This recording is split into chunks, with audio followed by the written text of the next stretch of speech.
በስመ አብ ወወልድ ወመንፈስ ቅዱስ አሐዱ አምላክ። ጥር 27 በዚህች ዕለት ከግብፅ ደቡብ ከታችኛይቱ ምስር አውራጃ በብኑዲ ከምትባል መንደር የከበረ ሰራብዮን በሰማዕትነት ሞተ። ለዚህም ቅዱስ ብዙ የገንዘብ ጥሪት እንስሳትም አሉት።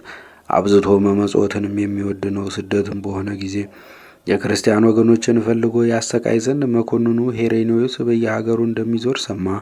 ለእርሱም ስማቸው ቴዎድሮስና ሁለተኛውም በጋርቢ ሰርማ የሚባሉ ወዳጆች ነበሩት። እነርሱም ተከተሉት። ይህም ቅዱስ መኮንኑን ሊገናኘው ከአገሩ ወጣ። መኮንኑንም ባገኘው ጊዜ በፊቱ ቆሞ ከወገኖቹ ጋር በክብር ባለቤት ጌታችን ኢየሱስ ክርስቶስ ታመነ። መኮንኑም ሁሉንም አሰራቸው። የሀገር ሰዎችም በሰሙ ጊዜ ሁሉም ተሰበሰቡ። መኮንኑን ገድለው ቅዱስ ሰራብዮንን ከእጁ ሊወስዱ ሽተው የጦር መሳሪያ በመያዝ ለጦርነት የተሰለፉ ሰራዊት ሆነው ደረሱ። ቅዱሱ ግን ከለከላቸው፣ እንዲህም አላቸው፦ እኔ በጌታዬ ክርስቶስ ስም ደሜን አፈስ ዘንድ በፈቃዴ የመጣው አይደለምን? መኮንኑም በመርከብ ተሳፍሮ ከዚያ ሄደ። ቅዱሳኑም አብረውት ሄዱ። ወደ እስክንድርያ ሀገርም በደረሰ ጊዜ የከበረ ሰራብዮንን በመንኮራኩር ውስጥ ጽኑ ስቃይን እንዲያሰቃዩት ወደ እሳት ማንደጃ የሚጨምሩት ዘንድ አዘዘ። ከዚህም በኋላ ከነዳጅ ድፍድፍና ቅመማ ቅመም ጋር በወጭት ውስጥ ቀቀሉት። የሥጋውንም ስሮች ቆረጡ። በብረት አልጋ ላይም አስተኝተው በችንካር ቸነከሩት። ይህን ሁሉ ስቃይም የሚታገስ ሆነ። የእግዚአብሔር መልአክ ስቃዩን ከላዩ ይቀበልለት ነበረ። ከዚህም በኋላ ከእንጨት ላይ ሰቅለው በፍላጻዎች ነደፉት። የእግዚአብሔርን መልአክ እርሱን ከተሰቀለበት አውርዶ በእርሱ ፈንታ መኮንኑን አስሮ ሰቀለው። የከበረ ሰራብዮንም እንዲህ አለው፦ ሕያው እግዚአብሔርን በክርስቶስ ስም የታሰሩትን ሁሉንም እስከምታወጣቸውና የሞታቸውን ፍጻሜ እስከምታዘዝ አንተ ከዚህ ከተሰቀልክበት እንጨት እንደማትወርድ እወቅ። በዚያንም ጊዜ ሁሉንም አውጥተው ራሶቻቸውን በሰይፍ ይቆርጡ ዘንድ አዘዘና ቆረጧቸው። የሰማዕትነት አክሊልንም በመንግሥተ ሰማያት ተቀበሉ። የእሊህም ሰዎች ቁጥራቸው 540 ነፍስ ሆነ። ከዚህም በኋላ የከበረ ሰራብዮንን ወደ ሀገሩ ከእርሱ ጋር ወስዶ ያሰቃየው ዘንድ ከሐሳቡም ካልተመለሰ ራሱን በሰይፍ ይቆርጥ ዘንድ ሄሬኔዎስ አንዱን መኮንን አዘዘው። መኮንኑም ከእርሱ ጋር በመርከብ ወስደው ሌሊትም በሆነ ጊዜ ወደ አንዱ ወደብ ደርሰው በዚያ ተኙ። በእግዚአብሔርም ፈቃድ ያቺ መርከብ ወደ ቅዱስ ሰራብዮን አገር ደረሰች። በጠዋትም በነቁ ጊዜ የመሄጃቸው አቅጣጫ ተለውጦ አገኙ። እጅግም አደነቁ። ወደ ሰራብዮንም እነሆ ይህች አገርህ ናት የሚል ቃል ከሰማይ መጣ። ከመርከብም አውርደው ታላቅ ስቃይን አሰቃይተው ራሱን በሰይፍ ቆረጡት። በመንግሥተ ሰማያትም የሰማዕትነት አክሊልን ተቀብሎ መኮንኑም ልብሶቹን አውጥቶ ገንዞ ለዘመዶቹ ሰጠው። ለእግዚአብሔር ምስጋና ይሁን፣ እኛንም በጸሎቱ ይማረን፣ በረከቱም ከእኛ ጋር ትኑር ለዘላለሙም አሜን። በዚችም ቀን የከበረ ሐዋርያ ጢሞቴዎስ ከኤፌሶን ሀገር ወደ ቁስጥንጥንያ ከተማ የሥጋው ፍልሰት ሆነ። ጻድቁ ቆስጠንጢኖስም መንግሥትን በያዘ ጊዜ የከበሩ የሐዋርያትን ሥጋቸውን ከሰማዕታትም ብዙዎችን ከቦታው ሁሉ ወደ ቁስጥንጥንያ አፈለሳቸው። ስለ ሐዋርያ ጢሞቴዎስም ሥጋ በኤፌሶን አገር እንዳለ ሰምቶ ካህናትንና ምዕመናንን ላከ። እነርሱም አፍልሰው ወደ ቁስጥንጥንያ አድርሰው በከበሩ ሐዋርያት ቤተ መቅደስ ውስጥ አኖሩት። በረከቱም ከእኛ ጋር ትኑር። ለእግዚአብሔር ምስጋና ይሁን ለዘላለሙም አሜን። በዚህችም ቀን ሳፍራ የሚባል የመልአከ ሱሪያል በዓል ነው። እርሱም ከነቢይ እዝራ ጋር የኖረ የተሰወረ ምስጢርንም የገለጠለት ነው። እርሱም ስለ ሰው ልጆች ወደ እግዚአብሔር የሚለምን ነው። በረከቱም ከእኛ ጋር ትኑር። ለእግዚአብሔር ምስጋና ይሁን ለዘላለሙም አሜን። በዚህችም ቀን የከበረ ቢፋሞን በሰማዕትነት ሞተ። ይህም ከታናሽነቱ ድንግል የሆነ እግዚአብሔርን የሚወድ ለድሆችና ለችግረኞች የሚመጸውት ይህንንም ዓለም ንቆ የተወ ነው። አባቱም ከከበሩ ወገኖች የሆነ ስሙ አነስጣሲዮስ የእናቱን ስም ሶስና ነው። እነርሱም መመጽወትን የሚወዱ ክርስቲያኖች ናቸው። የጌታችንን ኢየሱስ ክርስቶስን የእመቤታችንን ድንግል ማርያምን የከበሩ ሰማዕታትንም ሁሉ በዓላት ለድሆችና ለምስኪኖች ምጽዋትን በመስጠት ያከብራሉ። የሚኖርበትም በምስር አውራጃ አውሲም በሚባል አገር ውስጥ ነው። እግዚአብሔርም መልኩ እጅግ ያማረ ይህን የተባረከ ልጅ ቢፋሞንን ሰጣቸው። በእርሱም ደስ ብሏቸው በጎ መስራትንና ትሩፋትን አበዙ። አድጎ ወደ 9 ዓመትም ሲደርስ ያስተምረው ዘንድ እግዚአብሔርን ለሚፈራ አንድ ቄስ ሰጡት። እርሱም ተቀብሎ ወስዶ ጥበብን፣ ጽሕፈትን፣ ተግሳጽን አስተማረው። የቅድስት ቤተ ክርስቲያንንም መጻሕፍት አጠና። በቤተ ክርስቲያንም ሁል ጊዜ ያገለግላል። እጅግ በመትጋትም በጾም በጸሎት በመስገድ ይጋደል ነበረ። እግዚአብሔርም በእጆቹ ብዙዎች የሆኑ ድንቆች ተአምራቶችን አደረገ። ከእሊህ በቁስል ደዌ እጆቹንና እግሮቹን የታመመ አንድ ድሃ ነበረ። የከበረ ቢፋሞንን ምጽዋትን ለመነው። ሊሰጠውም እጁን ሲዘረጋ በዚያን ጊዜ ከደዌው ድኖ ጤነኛ ሆነ። ሕዋሳቱም ሁሉ ጠነከሩ። ሁለተኛም በሌላ ጊዜ በዳዊት መዝሙር ሲያመሰግን ከዚያ አንድ ጋኔን የሚጥለው ሰው ነበረ። የእግዚአብሔር ቅዱስ ሆይ ተወኝ፣ ከዚህ ቦታ ልጥፋ ብሎ ጮኸ። የከበረ ቢፋሞንም ወደ ጌታችን ጸልዮ ያንን ጋኔን ያደረበትን ሰው አዳነው። መምህሩም አይቶ አክብሮት ለቢፋሞን ጨመረ። እርሱ ያለማቋረጥ መንፈሳዊ ትሩፋት ሥራ የሚያድግ ሆኗልና የክብር ባለቤት ጌታችን ኢየሱስ ክርስቶስ በማደሪያ ውስጥ የሚገለጥለት ሆነ። ቅዱሳን መላእክቶቹም ከእርሱ ጋር አምላክን የወለደች እመቤታችን ድንግል ማርያምን በአንድነት ያጽናኑት ነበረ። በመምህሩም ዘንድ 8 ዓመት ኖረ። ከዚህም በኋላ እየተጋደለ ኖረ። በየ7 ቀንም በመጾም ከሰንበት ቀን በቀር አይበላም። ወላጆቹ ሚስት እንዲያገባ ጠየቁት። እርሱም በዚህ በሚያልፍ ዓለም ከሴት ጋር መኖር ለእኔ ምኔ ነው? ፍላጎቱ ሁሉ ያልፋልና አላቸው። ወላጆቹም በእርሱ ደስ አላቸው፣ በጎ መስራትንም ጨመሩ። ከዚህም ነገር በኋላ በ7ኛው ወር አባቱ አረፈ። የከበረ ቢፋሞንም ለድሆችና ለጦም አዳሪዎች ምጽዋትን አብዝቶ ሰጠ። ለቤተ ክርስቲያን አገልግሎትም የተጠመደ ሆኖ የከበረ ወንጌልን ትእዛዞች ለመፈጸም ይጋደል ነበረ። በዚያንም ወራት የፋርስ ሰዎች በሮም ሰዎች ላይ ጦርነት አስነስተው ነበረ።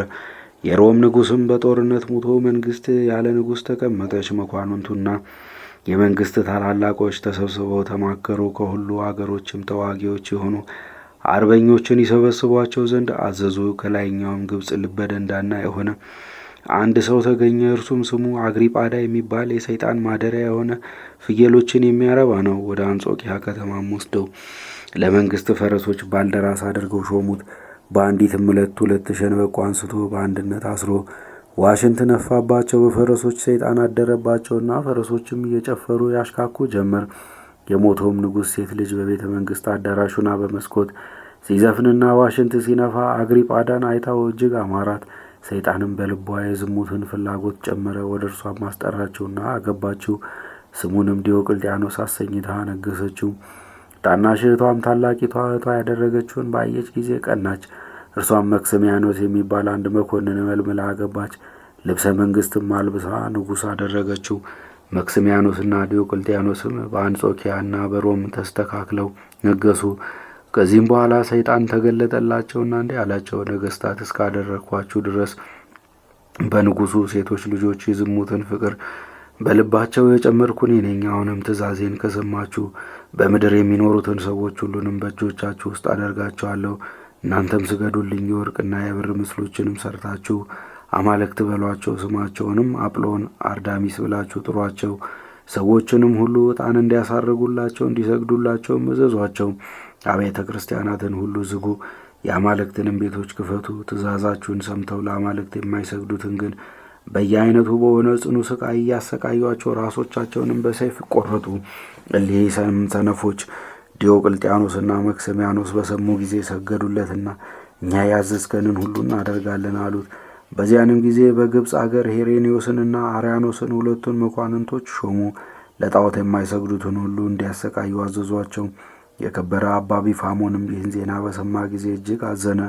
የሆነውንም እስኪረዳ ድረስ ተሰወረ። ወዳጁን ቴዎድሮስንም ጠራውና በክብር ባለቤት ክርስቶስ ስም ደማቸውን ያፈሱ ዘንድ እርስ በርሳቸው ተነጋገሩ። ከክፉ ነገርም ሁሉ ያድናቸው ዘንድ በአንድነት ጸለዩ። የከበረ ቢፋሞንም በጎ ሥራን አብዝቶ ይሠራ ነበረ። ወሬውም በንጉሥ መክስሚያኖስ ዘንድ ተሰማ። እንዲህ ብለው ከሃዲዎች ነግረውታልና። በምስር አውራጃ በአውሲም ከተማ ስሙ ቢፋሞን የሚባል አንድ ሰው አለ። እርሱም የነገስታትን ትእዛዝ የሚተላለፍ አማልክትን የሚረግምና የሚያቃልል ነው። በዚያንም ጊዜ የከበረ ቢፋሞንን ለአማልክት እስከሚያጥን ድረስ እንዲያሰቃየው ያለዚያም ራሱን በሰይፍ እንዲቆርጥ ንጉሥ ወደ አርያኖስ ደብዳቤ ጽፎ ላከ። የእግዚአብሔርን መልአክ የሆነውን ይነግረው ዘንድ ለአባ ቢፋሞን ተገለጠለት። በሰማዕትነትም እንደሚሞት እናቱም እንደምትሞት አስረዳው። እግዚአብሔርም ያዘጋጀላቸውን አክሊላት አሳየው። አገልጋዩን ዲዮጋኖስን ከእርሱ ጋር እንዲወስዱ አዘዘው። ያን ጊዜ ተነሳ፣ ወደ እናቱም ገብቶ ያየውን ሁሉ ነገራት። እርሷም ይህንኑ ራእይ እንዳየች ነገረችው። በአንድነትም ደስ አላቸው። ወደ ማደሪያውም ሄዶ እስቲነጋ ድረስ ሊጸልይ ቆመ። በነጋ ጊዜ ወደ ወዳጁ ቴዎድሮስ ልኮ አስመጣው። ራእይንም እንዳየ ነገረው። ከዚህም በኋላ እንዲህ ብሎ አዘዘው። የመከራው ወራት ካለፈ በኋላ በዚህች አገር አንተ ኤጲስቆጶስነት ትሾማለህና ቤተ ክርስቲያን ስራልኝ። ይህንንም ነገሮች ሰላምታ ተለዋውጠው ተሳስመው ተለያዩ። ከጥቂት ቀኖች በኋላ ወደ አውሲም ከተማ መኮንኑ አርያኖስ ደረሰ። የአገር ታላላቆችንም አቅርቦ ስለ ከበረ ቢፋሞን ጠየቃቸው። እርሱ አማልክትን እንደሚረግም ሰምቷልና። የሀገር ሽማግሌዎችም ስለ ቅዱስ ቢፋሞን አዘኑ፣ እርሱ በእነርሱ ዘንድ ተወዳጅ ነውና። በዚያንም ጊዜ አባ ቢፋሞን ተነስቶ ረጅም ጸሎትን ጸለየ። ቤተሰቦቹንም ሁሉ ተሰናበታቸው። ያማሩ ልብሶችንም ለብሶ በነጭ ፈረስ ተቀመጠ። የአገር ሽማግሌዎች ተሰብስበው ወዳሉበትም ሄደ። እነርሱም ባዩት ጊዜ አክብረው ሰላምታ ሰጡት። ተከትለውትም ወደ መኮንኑ ወደ አርያኖስ ሄደ። አርያኖስም አባ ቢፋሞንን ባየው ጊዜ ደስ አለው። ከወንበሩም ተነስቶ ሰላም ላንተ ይሁን ብሎ ሰላምታ ሰጠው። አባ ቢፋሞንም እንዲህ ብሎ መለሰለት፣ ለምን ሰላም ትለኛለህ? የሰላም ትርጓሜው ደስታ ነውና፣ ለእኔ ግን በጌታዬ በፈጣሪ ኢየሱስ ክርስቶስ ዘንድ ደስታ አለኝ። ለአንተና ለባልንጀሮች በሰማያት ደስታ የላችሁም ብሏል። መጽሐፍ አርያኖስም እኔ ክፉ ነገርን እንድትነግረኝ አልመጣሁም፣ ለአማልክት እንድትሰዋ በንጉሡ ደብዳቤ ታዝዤ የመጣሁ እንጂ አለው። ቅዱሱም መልሶ ይህ አይገባም፣ ትክክለኛውስ ለእግዚአብሔር እንድንሰዋ ለእርሱም እንድንሰግድ ይገባል። እሊህ አማልክቶቻቸው አፍ አላቸው አይናገሩም፣ ዓይን አላቸው አያዩም፣ ጆሮ አላቸው አይሰሙም፣ አፍንጫ አላቸው አያሸቱም፣ እጅ አላቸው አይዳስሱም፣ እግር አላቸው አይሄዱም፣ በአንደበታቸውም አይናገሩም፣ በአፋቸው ውስጥ ትንፋሽ የለምና የሠሯቸውም እንደ እነርሱ ይሁኑ። እኔ ግን ሰማይና ምድርን በውስጣቸው ያለውን ሁሉ ከፈጠረ ከጌታ ኢየሱስ ክርስቶስ በቀር ለሌላ አልሰግድም አለው። አርያኖስም ከቅዱስ ቢፋሞን አፍ ይህን ነገር ሰምቶ እጅግ ተቆጣ። በየአይነቱም ታላቅ ስቃይን አሰቃየው። ዳግመኛም በፈረስ ጅራት አስሮ መላ ከተማውን አስጎተተው። እናቱና አገልጋዮቹም ሁሉ ወደ እርሱ መጡ። እነርሱንም ከከበረ የወንጌል ቃል አስተማራቸው፣ ገሰጻቸውም። በዚያንም ጊዜ በግልጽ እኛ ክርስቲያን ነን ብለው ጮኹ። የመኮንኑን ወንበር ገለበጡ። መኮንኑም ጉድጓድ እንዲቆፍሩላቸውና እሳትንም አንድደው በውስጡ በሕይወት ሳሉ እንዲወረውሯቸው አዘዘ። እንዳዘዘውም አደረጉባቸው። ቁጥራቸውም 500 ነው። ምስክርነታቸውንም እስኪፈጽሙ የከበረ ቢፋሞን ያጽናናቸውና ያስታግሳቸው ነበር። እናቱም ልጇ ቢፋሞንን በላይዋ እንዲጸልይ ለመነችው። እርሱም በመስቀል ምልክት በላይዋ ማተበና በሰላም ሂጂ አላት። በዚያንም ጊዜ ሰውነቷን በእሳት ውስጥ ጣለች። ከእነሱ ጋርም የሰማዕትነት አክሊልን ተቀበለች። የከበረ ቢፋሞንን ግን አርያኖስ ወደ ንጉሥ መክስሚያኖስ ሰደደው። ንጉሡም የነገሥታትን ትእዛዝ የምትተላለፍ ለአማልክት የማትሰግድ ሥራየኛው ቢፋሞን አንተ ነህን? አለው። ቅዱሱም ሥራዬን ግን አላውቅም፣ ለረከሱ አማልክትም አልሰግድም። አንተና አማልክቶች በአንድነት ወደ ገሃነመ እሳት ትወርዳላችሁና አለው። ንጉሡም ተቆጥቶ ጽኑ ሥቃይን አሰቃየው። ከማሰቃየትም በሰለቸ ጊዜ ወደ ሄሬኔዎስ ሰደደው። እርሱም ወደ አርያኖስ ሰደደው። በእነዚያ ቀኖችም ምንም አልበላም። አርያኖስም ወስዶ በብረት ችንካሮች ቸነከረውና ለአማልክት ካልሰገድክ አጠፋሃለሁ አለው። ቅዱሱም እርሱንና አማልክቶቹን ዘለፈ፣ ረገማቸውም። ከዚህም በኋላ በከተማይቱ ሁሉ መንገድ እንዲጎትቱትና ከእንዴናው ከተማ ውጭ በእሳት እንዲያቃጥሉት መኮንኑ አዘዘ። ይህንንም ሁሉ አደረጉበት። ጌታችንም ያለ ጥፋት በጤና ከእሳት ውስጥ አወጣው። የከበረ ቢፋሞንም ከእሳት ውስጥ ቆሞ በነበረ ጊዜ ከእግሮቹ ብዙ ደም ፈሰሰ። ከሕዝብ ጋር የቆመ አንድ ሰው ነበረ። እርሱም ለምጻምና ዕውር ነበረ። ከደሙም ወስዶ ዓይኖቹን ቀባ። ያን ጊዜ አየ፣ ከለምጹም ነጻ። በክብር ባለቤት በጌታ ኢየሱስ ክርስቶስ የምታመን ክርስቲያን ነኝ ብሎ ጮኸ። ራሱንም እንዲቆርጡ መኮንኑ አዘዘና ቆረጡት። የሰማዕትነት አክሊልንም በመንግሥተ ሰማያት ተቀበለ። የከበረ አባ ቢፋሞንንም ራሱን በሰይፍ ይቆርጡ ዘንድ አርያኖስ አዘዘ። ቢፋሞንም አገልጋዩን ዲዮጋኖስን እንዲህ ሲል ሥጋውን በስውር እንዲጠብቅ ደሙንም በበፍታ ልብስ እንዲቀበል ገድሉንም በአውሲም አገር ላሉ ምዕመናን እንዲነግር አዘዘው። የመከራው ወራት ያልፍ ዘንድ አለውና። ከዚህም በኋላ በስመ አብ ወወልድ ወመንፈስ ቅዱስ አሐዱ አምላክ ብሎ በመስቀል ምልክት አማተበ። ወደ ጭፍሮችም ቀርቦ የታዘዛችሁትን ፈጽሙ አላቸው። እነርሱም ወደ ሌላ ቦታ ብቻውን ወስደው ራሱን በሰይፍ ቆረጡት። ከአንገቱም ብዙ ደም ፈሰሰ። አገልጋዩ ዲዮጋኖስም ከእርሱ ዘንድ ያለውን በፍታ ዘርግቶ የቅዱስ ቢፋሞንን ደም ተቀበለበት። በዚያም ቦታ እጅግ ጣፋጭ የሆነ መዓዛ መላ። ጭፍሮች እስቲያደንቁና እስቲደነግጡ ድረስ ታላቅ ፍርሃት ወረደባቸው። ከዚያም ቦታ ሸሹ። ከዚህም በኋላ ምዕመናን መጥተው ሥጋውን ወሰዱ። ብዙ ሽቱ አምጥተውም በመዘመር በክብር ገነዙት። ከከተማም ውጭ ተሸክመው ወስደው ቀበሩት። ከመቃብሩም ድንቆች ተአምራቶች ተገለጡ። አገልጋዩም ያችን በፍታ ወስዶ ጠበቃት። ወደ ሀገሩ ሊሄድ በፈለገ ጊዜ የሚፈራ ሆነ። ምን እንደሚያደርግም አሰበ። የከበረ ቢፋሞንም ተገለጠለትና ለወዳጁ ለቴዎድሮስና ለሀገሩ ሰዎች ዜናውን እንዲነግር አዘዘው። እግዚአብሔርም ምዕመናን ሰዎችን ላከለት። እነርሱም ከእርሳቸው ጋር በመርከብ አሳፍረው ወሰዱት። በመርከብም ውስጥ ሳለ የክብር ባለቤት ጌታችን ከዚያች በፍታ በከበረ ቢፋሞን ደም ከታለለችው ታምራትን ገለጠ። አገልጋዩ ዲዮጋኖስም ገድሉን ነገራቸው፣ አደነቁ። ጌታችንንም አመሰገኑት። እርሱንም ወደ ሀገሩ ወደ አውሲማ አደረሱት። ዲዮጋኖስም ለወዳጁ ለቴዎድሮስና ለሀገሩ ሰዎች ሁሉ የገድሉን ዜና ነገራቸው። ያችንም በደም የታለለች በፍታ ሰጣቸው። ይችም የመከራ ወራት አልፎ ደጉ ቆስጠንጢኖስ ነግሶ በሀገሮች ሁሉ በክርስቲያን ወገኖች ላይ ሰላምና ጸጥታ እስከሆነ ድረስ በእነርሱ ዘንድ ተጠብቃ ኖረች። እግዚአብሔርም የከበረ ቢፋሞንን ሥጋ ለምዕመናን አለኝታና መጽናኛ ለበሽተኞችም የሚፈውስ ኃይል እንዲሆን ሊገልጠው ወደደና ገለጠው። እርሱም በላይኛው በግብፅ በጥማ አውራጃ በቃው ከተማ በጥር 27 በዚች ቀን በሰማዕትነት የሞተ ነው። ለእግዚአብሔርም ምስጋና ይሁን። እኛንም በዚህ ተጋዳይ ቢፋሞን ጸሎት ይማረን፣ በረከቱም ከእኛ ጋር ትኑር ለዘላለሙም አሜን። በዚችም ዕለት የሰማዕታት ትውፍሎን፣ ዮስና፣ የሰርኒስ መታሰቢያቸው ነው። በረከታቸውም ከእኛ ጋር ትኑር ለእግዚአብሔር ምስጋና ይሁን አሜን። በዚችም ዕለት የያሬድ ልጅ ሄኖክን፣ የመላልኤል ልጅ የቃይናን ልጅ የሄኖስ ልጅ የሴት ልጅ የአዳም ልጅ ሄኖክን መላእክት ይዘው አሳረጉት። ይኸውም በመባረቅትና በንፋሳት ላይ ተጭኖ በመብረር ወደ ሰማይ ወስደው ከረቂቃን መላእክት ጋር አኖሩት። የእግዚአብሔርም ትእዛዝ ጸሐፊ ተባለ። እንዲህም አለ። ከማደሪያው ከሚወጣው ከቅዱሱና ከገናናው በጸናች ኃይሉ ከሰራዊቱ ጋር በሲና ተራራ ከሚገለጠው ጋር በመነጋገር ተመላለስኩ። ሁሉም ይፈሩ ነበረ። በውሃ ዳርም ሳለሁ የልመናቸውን መታሰቢያ ጻፉ። እስከ አንጎላቸውና ሕልም እንደሚያይ እስከመሆን ይችም በአርሞን ግራና ቀኝ ያለች አገር ናት። በደብር ቅዱስ ለነበሩ ለኃጢአት ለሚተጉ ለሴት ልጆች ይዘልፋቸው ዘንድ ቃል እንደ ጠራውና እንዳሳየው ተናገረ። እንዲህ አለ። በበረድ ደንጊያ ወደ ተሠራ ታላቅ ቤት ቀረብኩ። በበረድ ደንጊያ የተሠራ የዚያ ቤት ግድግዳ እንደ ሳንቃ ልዝብ ነው። ከዚህ ቤት የሚበልጥም ሌላ ቤት አየሁ። ደጃፉም የተከፈተ ነው። በእሳት ቅጽርም የተሠራ በክብር ከሁሉ የሚበልጥ ነው። በውስጡም ከፍ ያለ የእግዚአብሔርን ዙፋን አየሁ። መልኩም እንደ ውርጭ ነው። አጎበሩም እንደሚያበራ ፀሐይ ነው። ከዙፋኑም በታች የኪሩቤል ድምፅ ይሰማል። ዳግመኛም ወደ 7 ተራራዎች ደረስኩ። 3ቱ በምስራቅ በኩል 3ቱ በአዜብ በኩል ናቸው። የመካከለኛው ግን ሰማይ ጠቀስ ነው። የመላእክትም ጌታ በላዩ አለ።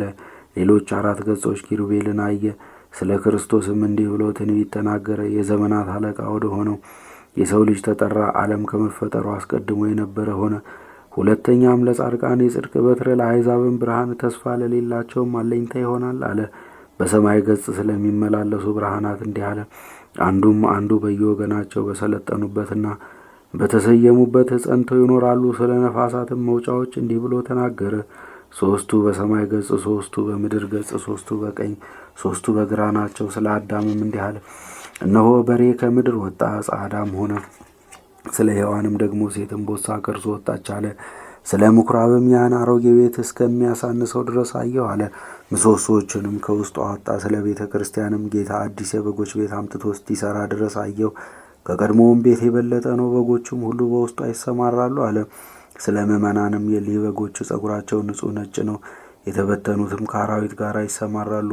ሁሉም በአንድነት ተሰብስበው ገራሞች ሆነዋልና ለእግዚአብሔር ምስጋና ይሁን። እኛንም በጸሎቱ ይማረን፣ በረከቱም ከእኛ ጋር ትኑር ለዘላለሙም አሜን።